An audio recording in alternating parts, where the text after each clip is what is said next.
Bismillahirrahmanirrahim. Assalamualaikum warahmatullahi wabarakatuh. Alhamdulillahilladzi anzala as-sakinata fi qulubil mu'minin liyazdadu imanan ma'a imanihim. Asyhadu an la ilaha illallah wahdahu la syarikalah wa asyhadu anna Muhammadan abduhu wa rasuluh la nabiyya wa la rasula ba'dah. Allahumma salli wa sallim ala sayyidina Muhammadin wa ala alihi wa ashabihi wa man tabi'ahum bi ihsanin ila yaumiddin. Pemirsa ulasan TV yang dirahmati dan dimuliakan oleh Allah Subhanahu wa taala. Sebentar lagi kita akan bersua dengan bulan yang agung, Syahrun Mubarak, bulan yang diberkahi oleh Allah Subhanahu wa taala. Syahrul Ramadan, bulan Ramadan. Kita menyambut bulan yang agung, di dalamnya memiliki kehikmahan yang sangat luar biasa, kemuliaan yang sangat luar biasa.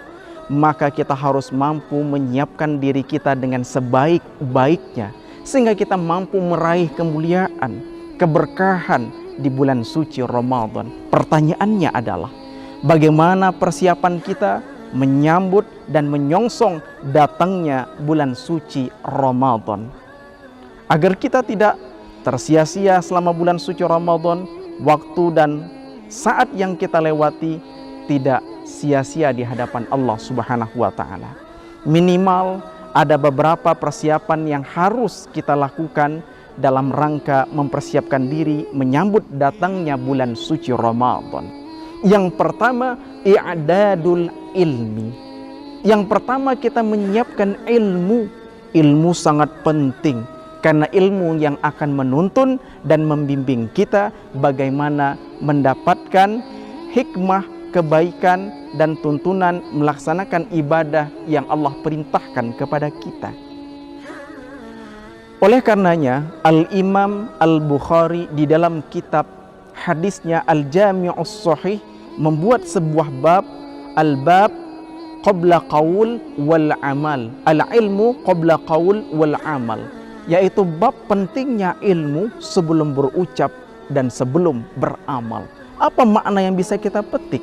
Apa pelajaran yang dapat kita ambil? Bahwa sebelum kita berucap, sebelum kita beramal, pastikan dilandasi oleh ilmu. Karena dua syarat amal kita diterima oleh Allah Subhanahu wa taala. Yang pertama, ikhlas lillahi ta'ala.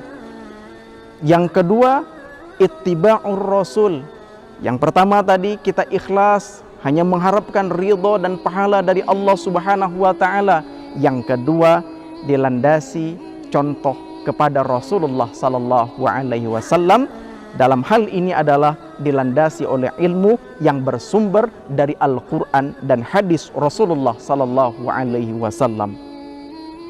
Oleh karenanya, ketika kita ingin mengamalkan suatu amal ibadah apapun harus dilandasi oleh ilmu. Baik itu sholat, baik berpuasa, menunaikan zakat, menunaikan ibadah haji, kita menghidupkan sholat sunnah, kita melaksanakan tahajud, kita melaksanakan sedekah, zakat, dan sebagainya, semuanya harus dilandasi oleh ilmu. Makanya terkait dengan sholat secara khusus, Rasul pernah menegaskan, "Shallu kama ra'aitumuni usolli." Sholatlah kalian sebagaimana kalian melihat aku sholat. Artinya apa?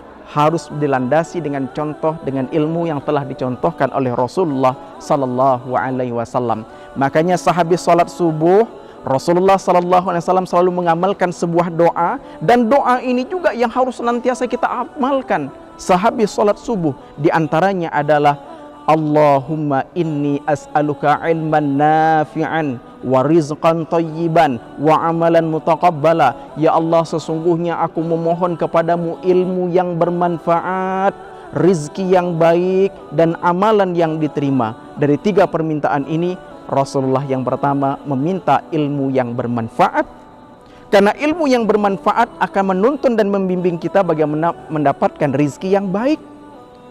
Ilmu yang bermanfaat akan membimbing dan menuntun kita bagaimana melakukan amal yang diterima oleh Allah Subhanahu wa taala. Oleh karenanya, menyambut bulan suci Ramadan, kita buka kembali kitab-kitab fikih, fikih siam terkait dengan puasa, fikih Ramadan, terkait dengan amaliyah-amaliyah di bulan suci Ramadan. Kita mengikuti kajian-kajian yang disampaikan oleh para ustadz, para mubalik, para da'i, para kiai, para ulama, untuk kemudian memberikan pemahaman kepada kita. Kita dapat melihat saat ini dengan kemudahan teknologi, kita melihat YouTube, di mana kemudian penjelasan terkait dengan ibadah puasa, atau kita membuka langsung kitab-kitab yang telah ditulis oleh para ulama, sehingga menjadi bekal bagi kita menyambut bulan suci Ramadan. Yang kedua, i'dadur ruhi, mempersiapkan ruh kita. Mempersiapkan ruh di sini adalah menyiapkan lahir kita, batin kita sekaligus, bahwa kita dengan lapang dada, ridho, mengharapkan pahala dari Allah Subhanahu wa taala. Yang pertama terkait dengan persiapan ruhi di sini, persiapan ruhiyah di sini adalah kita harus memperbanyak taubat dan istighfar kepada Allah Subhanahu wa taala. Memohon ampun kepada Allah Subhanahu wa taala, bertaubat kepada Allah Subhanahu wa taala. Dari apa? Dari kesalahan kita, dari kekhilafan kita, dari dosa-dosa kita. Jangan sampai kita bersua dan berjumpa dengan bulan suci Ramadan tetapi kemudian kita masih banyak dosa. Bisa jadi yang menyebabkan kita malas dalam beramal, yang menyebabkan kita malas dalam beribadah, apalagi di bulan suci Ramadan, bisa jadi disebabkan oleh dosa-dosa kita, maksiat kita, kesalahan kita, kekhilafan kita. Oleh karenanya saat ini, mulai dari bulan Sya'ban, dari bulan Rajab sebelumnya, kita memperbanyak istighfar kepada Allah Subhanahu wa taala, bertaubat kepada Allah Subhanahu wa taala atas segala dosa yang pernah kita lakukan.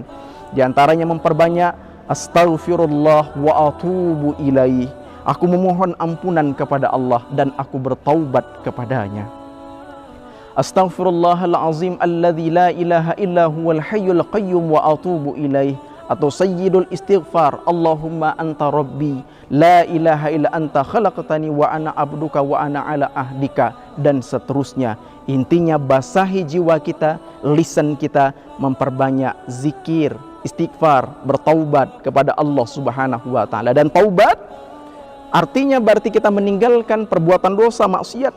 Kemudian kita merasa menyesal atas apa yang sudah kita lakukan. Lalu kemudian kita berniat tidak akan pernah mengulanginya lagi, lalu kita iringi dengan amal saleh. Makanya Allah Subhanahu wa taala menegaskan, ya ayyuhalladzina amanu tubu ilallahi taubatan nasuha. Wahai orang-orang yang beriman, bertaubatlah kepada Allah dengan taubatan nasuha, dengan taubat yang semurni-murninya, meninggalkan segala apa yang terkandung di dalamnya, segala dosa dan maksiat. Yang ketiga adalah i'dadul amali, mempersiapkan amal kita. Nah, mulai saat ini kita persiapkan amal kita. Makanya ulama-ulama terdahulu, umat-umat terdahulu, sahabat Nabi, tabi'ut tabi'in, mempersiapkan diri mereka jauh-jauh hari sebelum datangnya bulan suci Ramadan. 6 bulan sebelum datangnya bulan suci Ramadan, umat terdahulu memohon kepada Allah, ya Allah, berkahi kami ya Allah, sampaikan kami di bulan suci Ramadan ya Allah. Makanya kaum muslimin sering mengamalkan sebuah doa yang sangat masyhur yang diamalkan, Allahumma barik lana fi Rajaba wa Sya'bana wa ballaghna Ramadan. Ya Allah, berkahi kami di bulan Rajab dan Sya'ban, sampaikan kami di bulan suci Ramadan. Dan umat terdahulu 6 bulan setelah melewati bulan suci Ramadan memohon, berdoa kepada Allah, ya Allah, istiqomahkan kami dalam iman, istiqomahkan kami dalam ketakwaan, istiqomahkan kami dalam amal soleh, istiqomahkan kami dalam ibadah. Meminta kepada Allah setelah kita dilatih di bulan suci Ramadan, lalu kemudian kita minta kepada Allah diistiqomahkan. Dan para ulama juga menegaskan bulan Rajab adalah saat kita untuk menanam, bulan Sya'ban saatnya kita untuk menyuburkan tanaman, mengairi dengan air, memupuk dengan pupuk, dan kemudian saat memanennya adalah di bulan suci Ramadan. Artinya apa? Persiapan jiwa kita, persiapan ruhi kita, keimanan kita, ilmu kita, dan segalanya kita persiapkan sehingga kita dimudahkan oleh Allah untuk meraup segala amal ibadah di bulan suci Ramadan. Keempat, i'dadul jasadi, kita mempersiapkan fisik kita, jaga kesehatan kita, Berpuasa di saat pandemi COVID-19, kita senantiasa harus berhati-hati dalam beraktivitas, dan yang paling penting jaga kebugaran tubuh, jaga kesehatan tubuh, sehingga kita dimampukan oleh Allah bersua dan berjumpa dengan bulan suci Ramadan. Rasul pernah menegaskan dalam sebuah hadisnya, sesungguhnya mukmin yang kuat lebih dicintai oleh Allah Subhanahu wa taala dibandingkan mukmin yang lemah. Artinya apa? Mukmin yang kuat dimampukan oleh Allah untuk beribadah. Makanya kita diajarkan sebuah doa, diajarkan oleh Rasulullah setiap habis salat subuh, Allahumma afina fi badana, Allahumma afina fi sam'ina, Allahumma afina fi basarina, la ilaha illa anta. Ya Allah, sesungguhnya aku mohon kepadamu kesehatan badan, kesehatan pendengaran, dan kesehatan mata yang digunakan dalam beribadah dan beramal soleh. Mudah-mudahan Allah pertemukan kita dengan bulan suci Ramadan, mampu kita meraih keberkahan di bulan suci Ramadan. Semoga kita menjadi hamba-hamba yang bertakwa kepada Allah Subhanahu wa taala. Hasbunallah wa ni'mal wakil, ni'mal maula wa ni'man nasir. Billahi taufik wal hidayah. Wassalamualaikum warahmatullahi wabarakatuh.